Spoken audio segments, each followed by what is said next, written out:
warahmatullahi wabarakatuh. Perkenalkan, nama saya Putri Isramawati Ahmad dari kelas 1G, jurusan Pendidikan Guru Sekolah Dasar semester 1. Tujuan saya membuat video ini adalah untuk memenuhi tugas mata kuliah dari dosen pengampu Ibu Vidya Munuarfa, MPD. Sejarah perkembangan bahasa Indonesia. Sejarah bahasa Indonesia merupakan negara yang kaya akan berbagai ragam bahasa, terkhususnya adalah bahasa Melayu.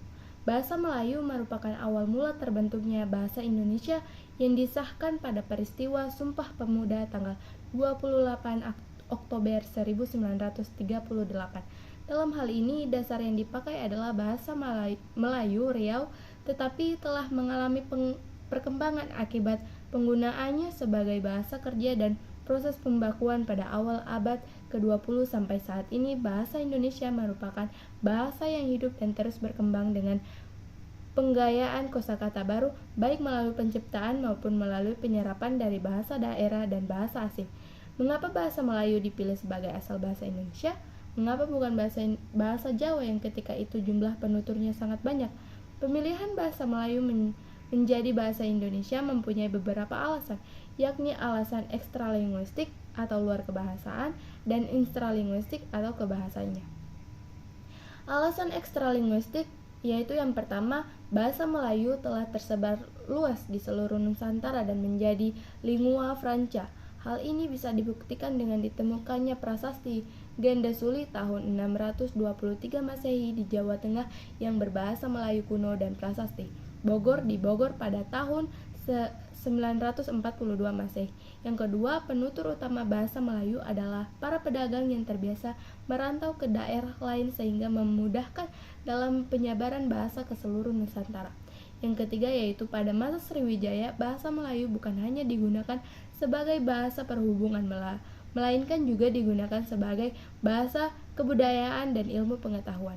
Yang keempat yaitu dipilihnya bahasa Melayu yang mempunyai penutur sedikit tidak menyebabkan suku-suku besar di Indonesia seperti suku Jawa, Sunda, dan Batak merasa terkalahkan. Mereka mau menerima bahasa Melayu menjadi bahasa nasionalnya. Lahirnya bahasa Indonesia tidaklah semudah yang kita bayangkan, seperti mendapatkan durian yang jatuh dari pohonnya. Bahasa Indonesia lahir dan berkembang berkat perjuangan para leluhur bangsa. Dengan kata lain, bahasa Indonesia lahir diiringi tetesan keringat, tetesan darah, dan tetesan air mata para pejuang terdahulu sebelum 1928. Kedudukan dan fungsi bahasa asing. Bahasa asing seperti bahasa Inggris, Perancis, Jerman, Jepang, Arab, dan Mandarin berkedudukan sebagai bahasa asing.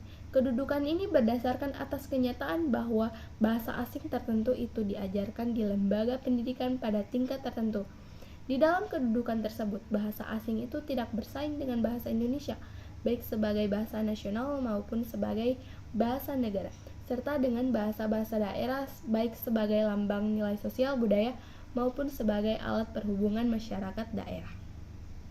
Manfaat mempelajari bahasa Indonesia yaitu yang pertama, menumbuhkan rasa cinta tanah air, yang kedua, melestarikan bahasa, yang ketiga, mempermudah komunikasi, dan yang keempat, menambah wawasan dan pengetahuan.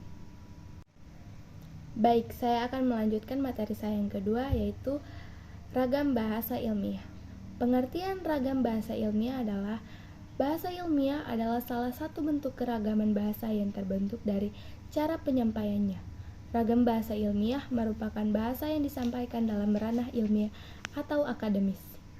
Ciri-ciri ragam bahasa ilmiah berdasarkan artikel Kemendikbud yaitu yang pertama, cendekia atau bersifat cerdik, merupakan salah satu ciri ragam bahasa ilmiah yang menandakan bahwa bahasa yang digunakan sudah tepat sehingga informasi tersampaikan dengan baik.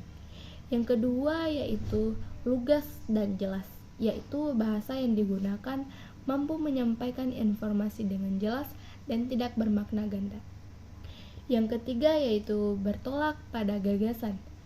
Penyampaian informasi berdasarkan pada gagasan utama atau tidak bersifat subjektif. Yang keempat yaitu formal.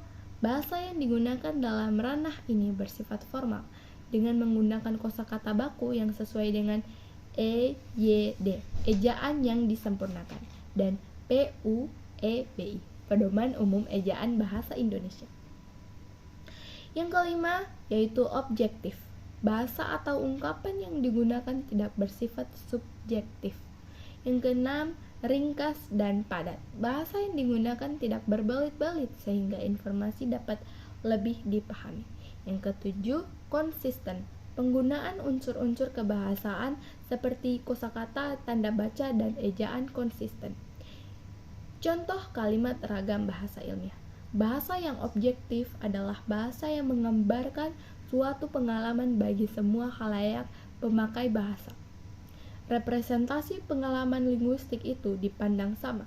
Sebaliknya, bahasa subjektif menggambarkan sesuatu pengalaman oleh penulisnya yang berbeda dengan pengalaman yang dipahami oleh khalayak dalam memahami representasi.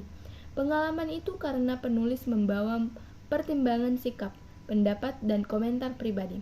Oleh karena itu, keobjektifan bahasa dapat ditingkatkan dengan meniadakan atau meminimalkan pendapat dan sikap pribadi tersebut.